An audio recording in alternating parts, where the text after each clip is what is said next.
You're fine.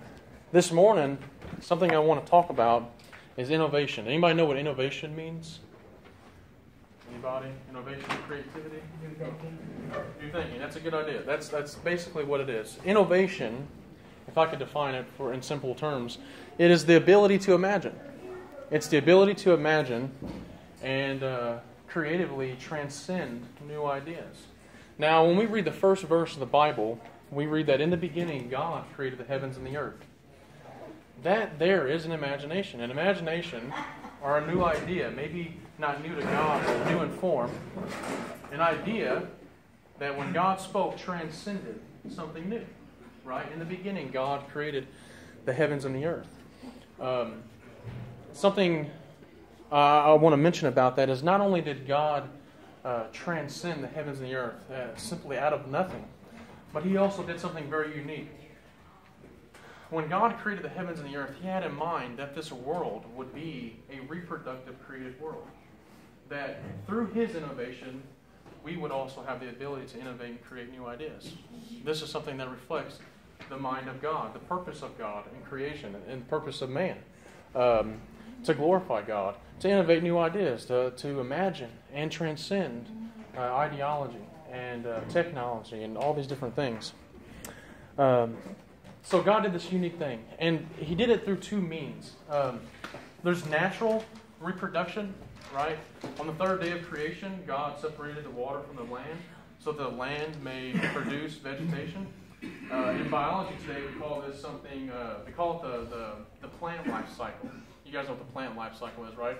It's where it starts with a seed, and then the seed, once it's planted, it grows into what we call a seedling. It's this immature plant. And then the seedling grows into a mature plant and begins to produce vegetation, right? But that vegetation has seed in it already. And when that seed drops, it's a plant life cycle. It's a continuation of newness, innovation, natural. I know it's hard to think of imagination and innovation in terms of something that's not an agent or a human. But God did. He created the world where it would have a natural inclination to innovate new ideas, to create anew. But He also did this through human expression. That's something we're going to emphasize this morning. He did it through human expression. When God created man and female in His image, He said to embrace your creative abilities and create more like you. Right? So through sex, we can reproduce more like us. That's an innovation. It's an idea that we get from God's initial innovation, and God wants us to embrace that, right? And that's the most simple, right? That's the most simple understanding of it.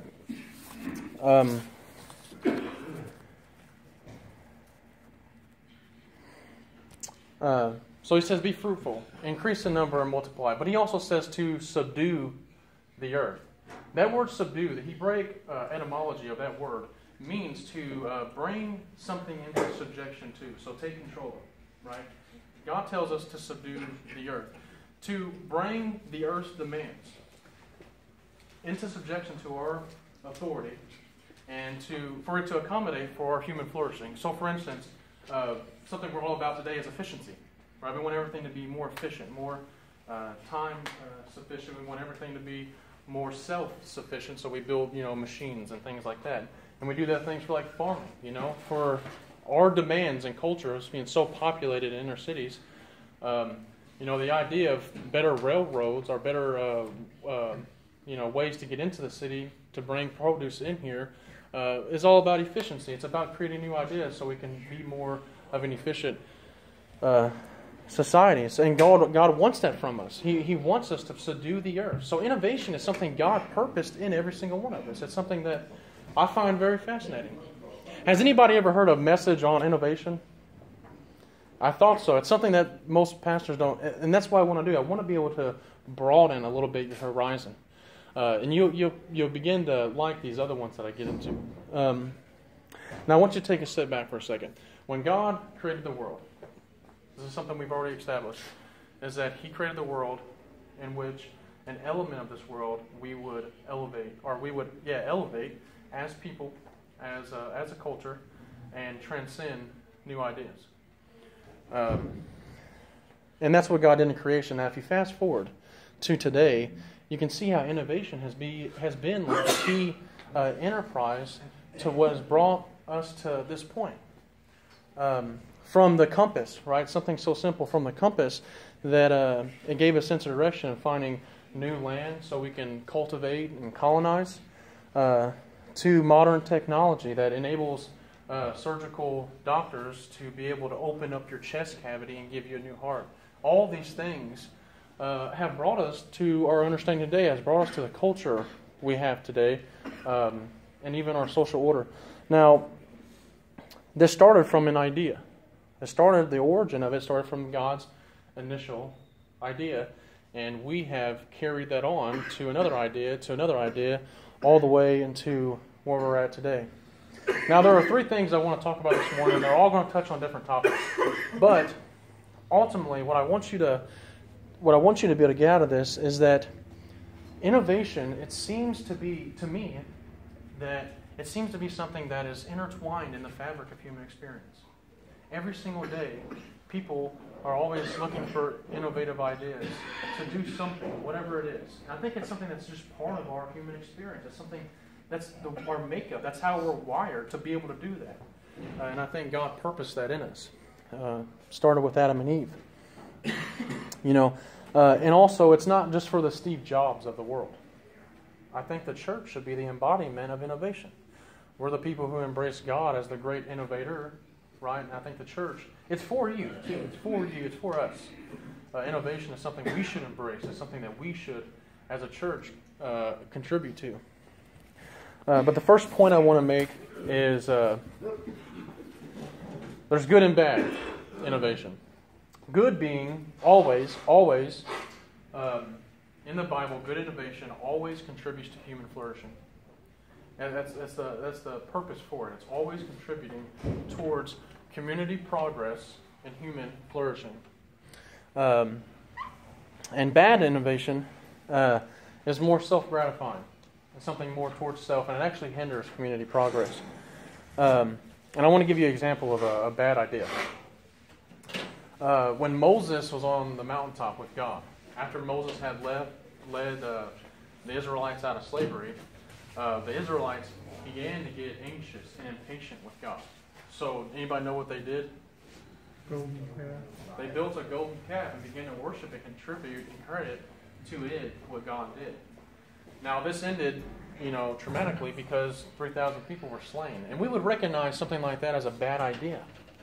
Now, the idea of worship and praise aren't necessarily bad ideas. God wanted that from us. God wants our worship. He wants our allegiance. And He wants our praise. But it was the idea being thwarted to more of a self-gratifying perspective. Now, the line that is drawn between a good idea and a bad innovation seems to be the purpose and intent. It's the purpose and the intent that distinguishes between something, a good innovation and a bad innovation. For example, this is a quote I got from an article I read online. It says, "The same fire that warms homes and propels rockets and lights prayer candles is the same fire that burned the furnaces of Auschwitz, decimated the cities of Europe, incinerated Hiroshima and Nagasaki, and napalmed Vietnam. Mankind seems to be trying, on one hand, to invent a pill or a miracle drug that will cure us from everything, and on the other hand, to invent machines for instant annihilation." Now, fire, a right fire being something that truly did in the beginning help the community flourish. And it still does today. The idea of fire, the idea of bringing heat to certain things is for community progress, but that's the dividing line. It's the purpose and intent of the fire. It turns a good innovation into a bad innovation. Fire is not necessarily bad. It's helped us out a lot. But it's the purpose behind use of it. It turns it into a bad innovation. This ability that God gave us to innovate it is for a purpose. It's pointing towards something. It's supposed to point towards something. It's supposed to reflect God, but it is supposed to point towards something. And I believe that pointing towards something is human flourishing. It's supposed to aid community progress. Now, and you can see how our intentions behind certain innovations can thwart that idea. It could hinder community progress. And the church, in a lot of ways, we should embody this. We should embody good innovation.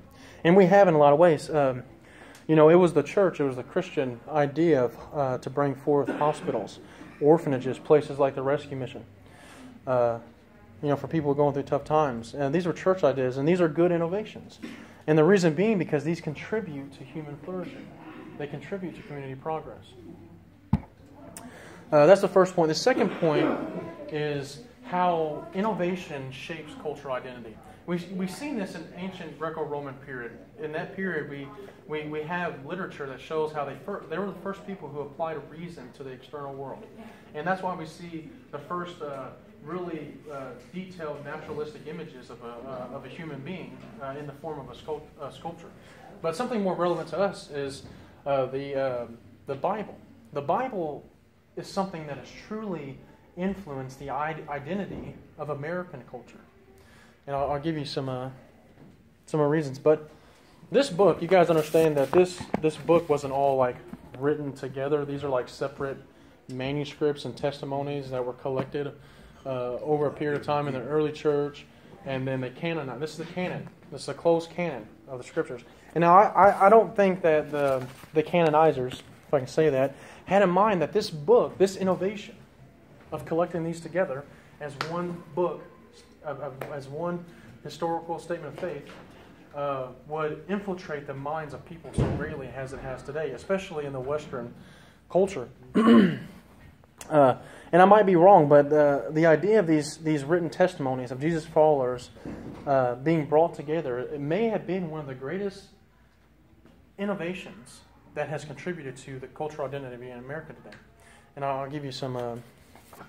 that's impacted our beliefs, our social structure, our government, and so forth. Now, even though, this is something that has been progressing over the last 40, 50 years, even though America is becoming actually more quicker than any other region in the world, more secular. More people are denying any religious affiliation, at least to Christianity, than ever before. And it's much quicker than any other place. But you can still see, even today, the fingerprints of the biblical influence. How this innovation of this idea to put these manuscripts together has influenced our culture. Now, I'm going to give you a few things. Every year, 2 million people pass by the Liberty Bell in Philadelphia. You guys know what the Liberty Bell in Philadelphia is?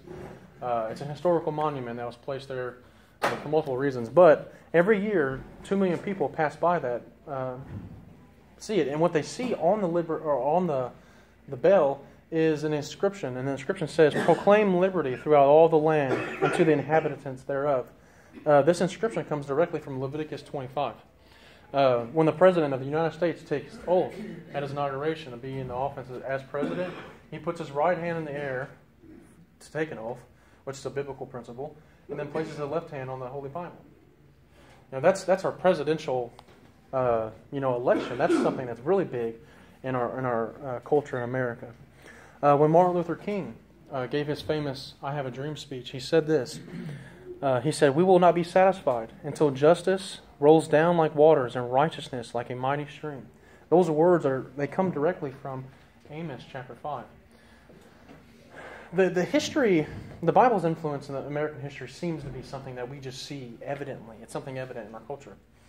And I think the reason is something Theodore Roosevelt said, the 26th president. He said that no other book of any kind ever written in English has ever so affected the whole life of a people. I mean, it truly has. The Bible has truly affected the whole life of American culture, every person in American culture.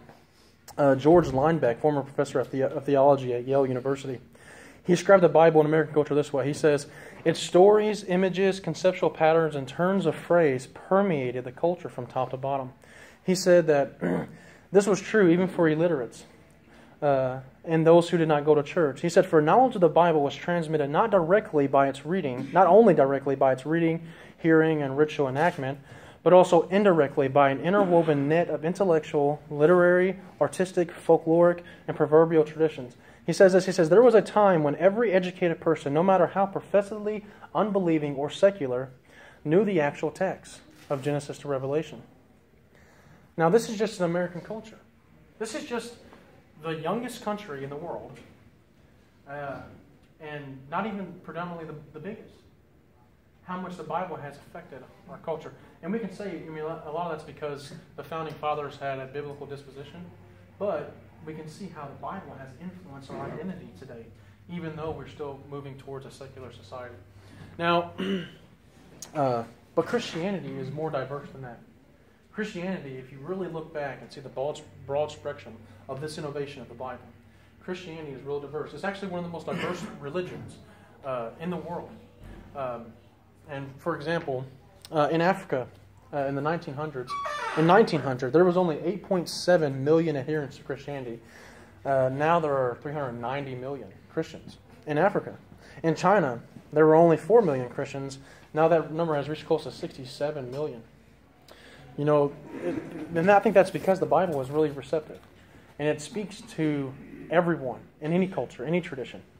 And if you've noticed, this is how diverse the Bible is. The Muslim faith, most adherents to the Muslim faith, the Muslim majority, we'll say that, is primarily located in Asia Pacific. Most of the Muslim adherents are located in this one area. But Christianity seems to be mostly balanced out across 9 to 10 different distinct areas in the world. Why is that?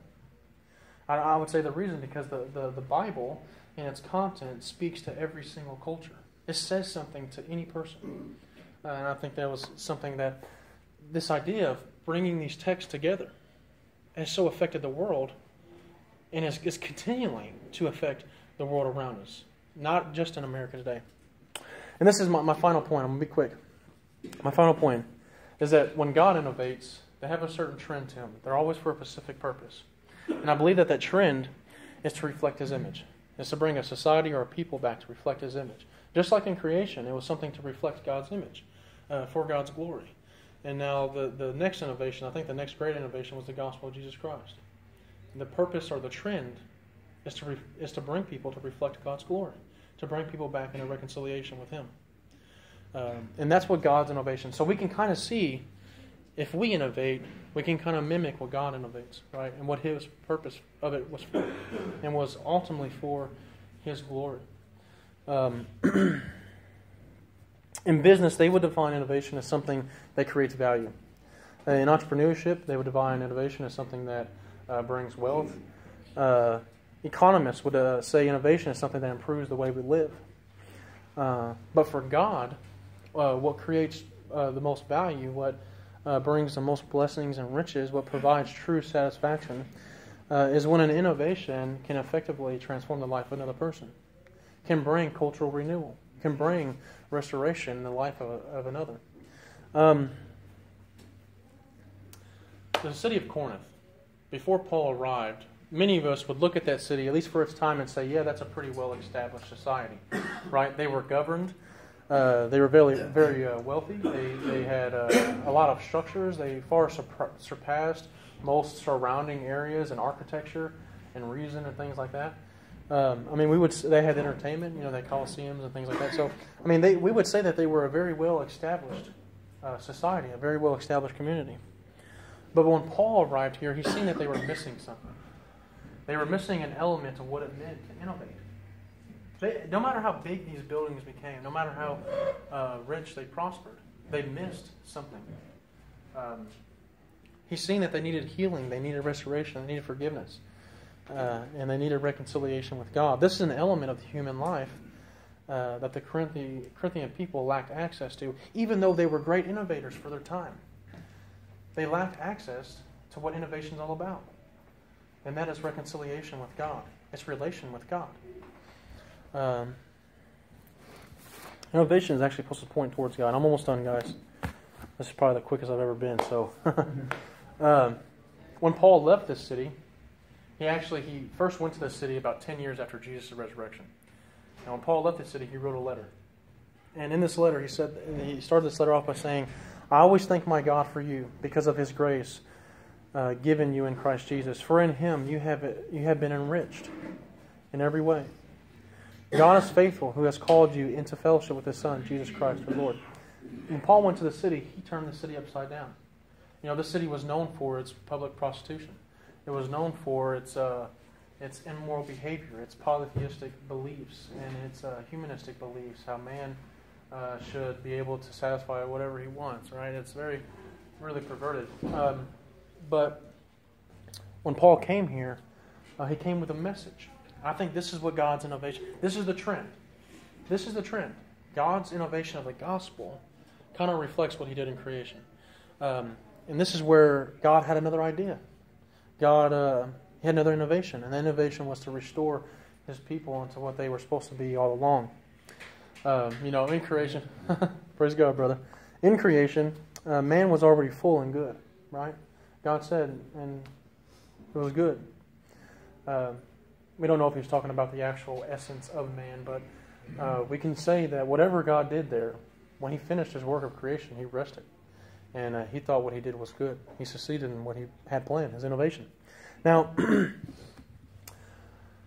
my wife's laptop, it's like 5 or 6 years old when she first started college. The mouse pad on it is damaged, and so is the CD disc player. Now it's going to cost us over $1,000 to get that fixed, when the laptop only costs $1,200. Most people, would just throw that thing away and get a new one, right? It was damaged. Most people just throw it away and get a new one. Now, God did not do that. God didn't. When man became damaged, when man fell from sin, when man corrupted God's innovation, God could have wiped us away. He could have wiped us all away and just started anew. But He didn't decide. He decided to restore. He paid the greater price. Right? He paid the greater price that man may truly fulfill His original innovation. He didn't throw His innovation out, but He restored it. And He brought it with another innovation. That innovation was the gospel of Jesus Christ. A point I wanted to make is that at the core of the gospel's function is not only to declare the incarnation, the death, and the resurrection of Jesus Christ, but also these events were to creatively transcend personal renewal. That was God's innovation. This is the message we bring, is to transcend personal renewal, cultural renewal in the life of a people. And that God decided to pay the greater price. He decided not to wipe us away, but He decided to restore us. And that's what God's trend was. That's how we can kind of understand God's innovation, right? This is the last thing I want to say. But you see what God did. Again, in creation, He had He did a reproductive creative world. You guys remember me saying that? He created the world with in mind that this world would be reproductive. Now, the exact same thing is with the gospel. The gospel, in its intent, is for you to receive it, and then you share it to you, and then you share it to you. It's an idea that when we receive the message, we get restored. We share that innovation with another. And it fits exactly what I've been saying, how innovation points towards human flourishing, community development. Imagine if this city was truly revived with the gospel of Jesus Christ. People's lives were being changed. Hearts were being turned. People no longer were bitter and selfish and greedy. People began to love others, not just their own kind. Right? Imagine what the gospel can do. It did that in the city of Corinth in Paul's day, and it could do that now. God gave you that. That's another innovation. God gave you, so you can bring life into another person. And that's what God's trend is. Therefore, innovation is for you. And I know you guys never heard a message on innovation. And this is this is the peak. This is what I want to start. I want to crack your skull open, and I want you to see the horizon of what God has done. I want you to expand your perception of God, of the church, of your purpose. So innovation is for you. It's for us. Hold on, this is the last one we'll make. I'm doing really well on time. I'm like so proud of myself, guys. It is a sin of mine to speak for 25 minutes. All right. It's for you. It's for us, and we should embrace that. This is a part of the church. This is part of the biblical worldview, a development of the biblical worldview we should embrace. Is innovation and creativity. We should embrace it, but we also should contribute to it. Now, how we do that? We're not Steve Jobs. Most of us here are not going to be able to invent Facebook over again or anything like that. When I thought about this, I wanted to speak directly to us here, and what we're capable of. How can we contribute to innovation? How can we contribute to reflect God's image by embracing innovation?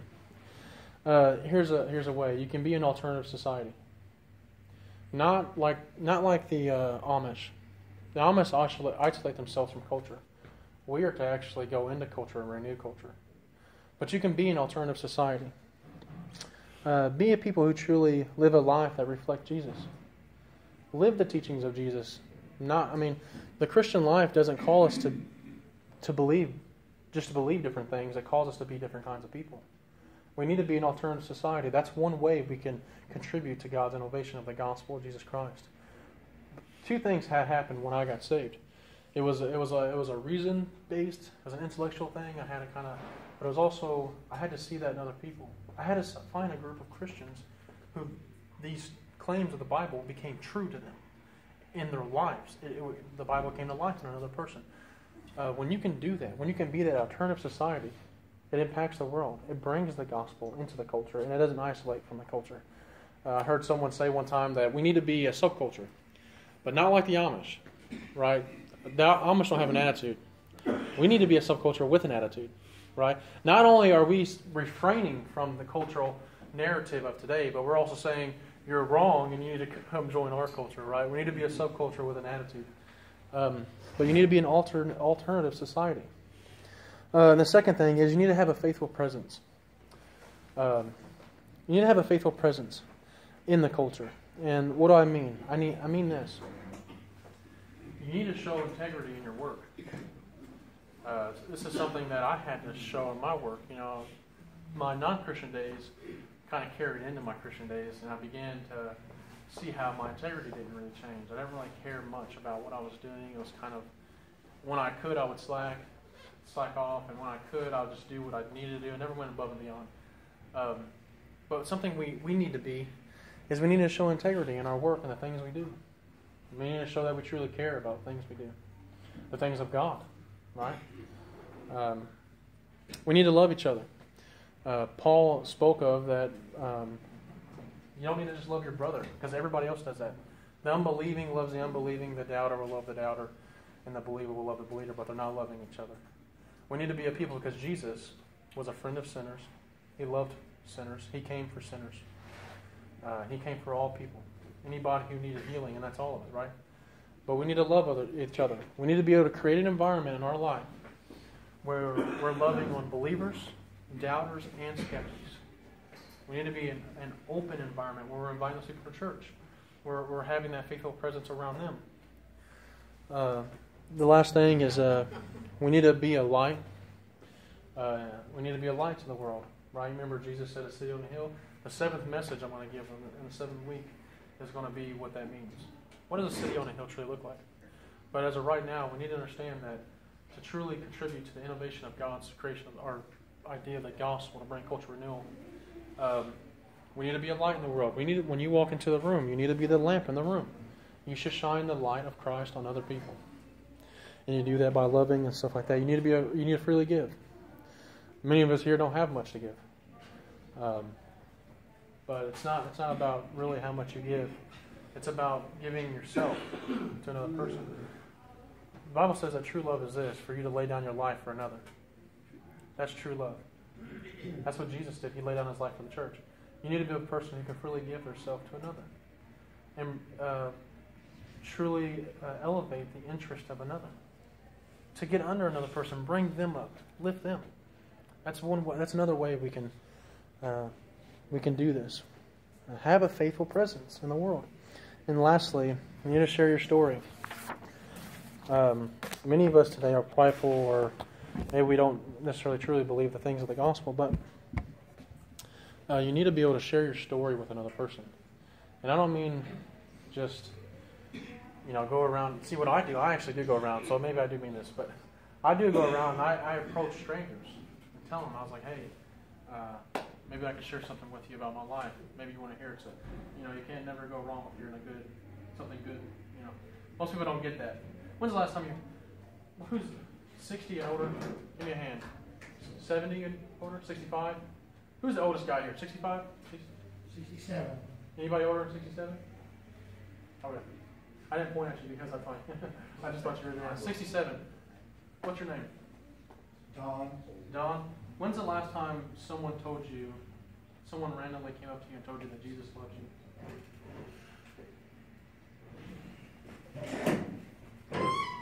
Has it been more than 20 years maybe? Probably.